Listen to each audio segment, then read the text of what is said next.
ആണ് മലയ്ക്ക് പോകുന്ന വ്യക്തികൾ ഇരുമുടിക്കെട്ടിനകത്ത് പ്ലാസ്റ്റിക് ഉൽപ്പന്നങ്ങൾ ഉപയോഗിക്കാതിരിക്കുന്നത് വളരെ നല്ലതായിരിക്കും.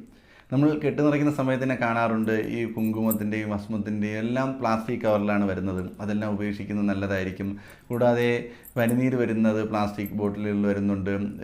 മിക്ക സാധനങ്ങളും പ്ലാസ്റ്റിക്കിലാണ് വരുന്നത്. നമ്മുടെ ഭഗവാൻ ഇരിക്കുന്നത് ഭക്തിസാന്ദ്രമായ ആ ഒരു പൂങ്കാവനമാണ്. അവിടെ ഭക്തിയും വൃത്തിയും കൊണ്ട് നിറയ്ക്കേണ്ടത് നമ്മുടെ ഓരോ അയ്യപ്പ ഭക്തരുടെയും ആവശ്യം തന്നെയാണ്, നമ്മുടെ ഉത്തരവാദിത്തമാണ്. നമ്മൾ തന്നെ പോയി അവിടെ ഈ മാലിന്യങ്ങൾ ഇടുകയാണെന്നുണ്ടെങ്കിൽ ആ മലയിൽ നിന്നും ഇത് അവിടെ തന്നെ കിടന്ന് ഇല്ലാതാകുകയാണ്. അപ്പോൾ 90% അല്ലെങ്കിൽ 100% നമ്മൾ ശ്രദ്ധിക്കുക, പ്ലാസ്റ്റിക് ഉൽപ്പന്നങ്ങൾ അവിടെ കൊണ്ടുപോകാതിരിക്കുന്നത് വളരെ നല്ലതായിരിക്കും. നിങ്ങൾ പേപ്പറിലോ നമ്മുടെ അവലും മരലും എല്ലാം ഒരു പേപ്പറിൽ പൊതിഞ്ഞു കൊണ്ടുപോകുന്നത് നല്ലതായിരിക്കും, അല്ലെങ്കിൽ ഒരു ഇലയിൽ പൊതിഞ്ഞു കൊണ്ടുപോകുന്നതെല്ലാം നല്ലതായിരിക്കും. നമ്മൾ കൊണ്ടുപോകുമ്പോഴേക്കും വളരെ നല്ല രീതിയിൽ വൃത്തിയോടുകൂടിയും ഭക്തിയോടുകൂടിയും കൊണ്ടുപോകേണ്ട നല്ലതാണ്. പ്ലാസ്റ്റിക് ഉപകരണങ്ങൾ